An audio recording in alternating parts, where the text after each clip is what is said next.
Good morning students. आप सभी कैसे हैं? आशा है कि आप सभी स्वस्थ होंगे और मन लगाकर पढ़ाई कर रहे होंगे। तो बच्चों, आज का हमारा टॉपिक है सर्वनाम। यह टॉपिक हम पिछली कक्षा में पढ़ चुके हैं। एक बार हम पिछली कक्षा में पढ़ी हुई बातों को दोहरा लेते हैं और उसके बाद आज की कक्षा शुरू करते हैं। तो अब तक हमने जाना कि सर्वनाम उन शब्दों को कहा जाता है जिन शब्दों का प्रयोग संज्ञा के स्थान पर करते हैं हम। इसके अंतर्गत मैं, तुम, तुम्हारा, आप, आपका, इस, उस, यह, वह, हम, हमारा आदि शब्द आते हैं। यानी कि जहाँ पर भी आपको संज्ञा शब्द दिखे, चाहे व्यक्ति हो, वस्तु, स्थान, किसी का भी जाति का भी नाम, तो वहाँ पे हम सर्वनाम शब्दों का प्रयोग करते हैं। अभी सर्वनाम के यहाँ पे 6 भेद बताए गए हैं। पुरुषवाचक सर्वनाम, निजवाचक सर्वनाम, निश्चयवाचक सर्वनाम, अनिश्चयवाचक सर्वनाम, संबंधवाचक सर्वनाम, प्रश्नवाचक सर्वनाम। आज हम निजवाचक सर्वनाम और प्रश्नवाचक सर्वनाम पढ़ेंगे। बाकी भेद हम पिछली कक्षा में पढ़ चुके हैं। तो चलिए शुरू करते हैं आज की कक्षा।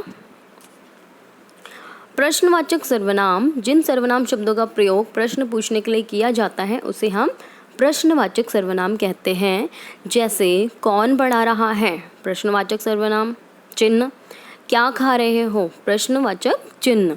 अब दोनों ही वाक्य में आपके कौन और क्या शब्द आया, जिससे कि आपको पता चला कि वाक्य में प्रश्न पूछा जा रहा है। अब नीचे वाले चित्र को देखिए उदाहरण के साथ। रमेश क्या खा रहा है, तो वाक्य में आपका क्या शब्द प्रश्न पूछ रहा है ना। आप कैसे हो, इस वाक्य में कैसे शब्द आपका प्रश्न पूछ रहा है। यानी कि ये दोनों ही उदाहरण हुए आपके प्रश्नवाचक सर्वनाम के। कुछ और उदाहरण भी यहाँ पे देखिए। तुम्हारा नाम क्या है। अभी क्या और अंत में प्रश्नवाचक चिन्ह दोनों आपको संकेत देते हैं कि ये आपका प्रश्नवाचक सर्वनाम का उदाहरण है। यह फूलदान किसने तोड़ा, किसने और अंत में प्रश्नवाचक चिन्ह। इसमें आपके कब, क्यों, कहाँ, कैसे, किसके लिए, ये सारे प्रश्नवाचक शब्द आते हैं और अंत में आता है प्रश्नवाचक चिन्ह। कुछ अन्य उदाहरण भी है, देखिए यहाँ पे। तुम क्या कर रहे हो, प्रश्नवाचक चिन्ह। मास्टर जी का क्या नाम है, प्रश्नवाचक चिन्ह। वहाँ कौन खड़ा है, प्रश्नवाचक चिन्ह। वहाँ काम, यह काम कैसा हुआ, प्रश्नवाचक चिन्ह। यहाँ पे क्या, कौन, कैसे, ये तीनों ही आपको वाक्य में दर्शाते हैं प्रश्नवाचक सर्वनाम को। अंतिम भेद सर्वनाम का पढ़ लेते हैं हम। निजवाचक सर्वनाम। निज मतलब पर्सनल।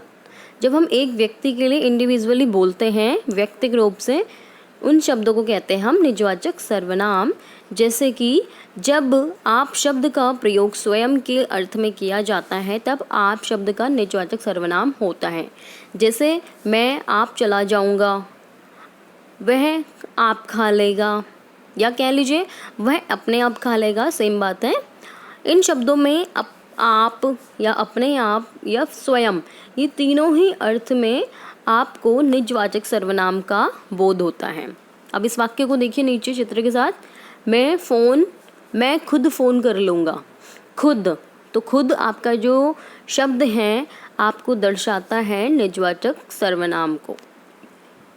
तुम स्वयं यह कार्य करो।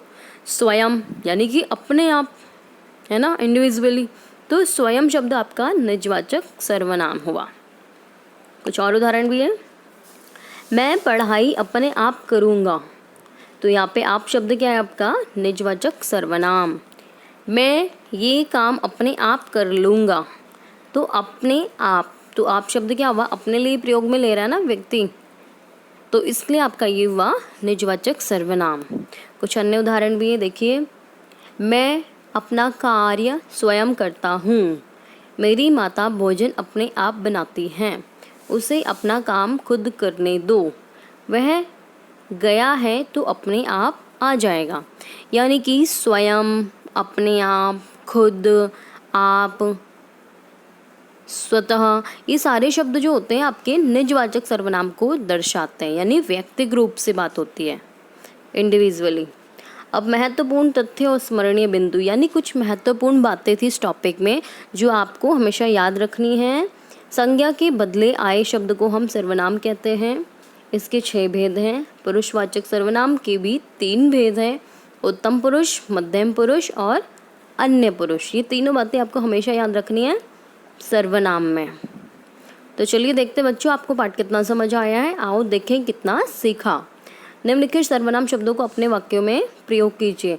यहाँ पे कुछ शब्द हैं जिनका आपने वाक्य बनाना है। ये सभी आपके सर्वनाम शब्द हैं।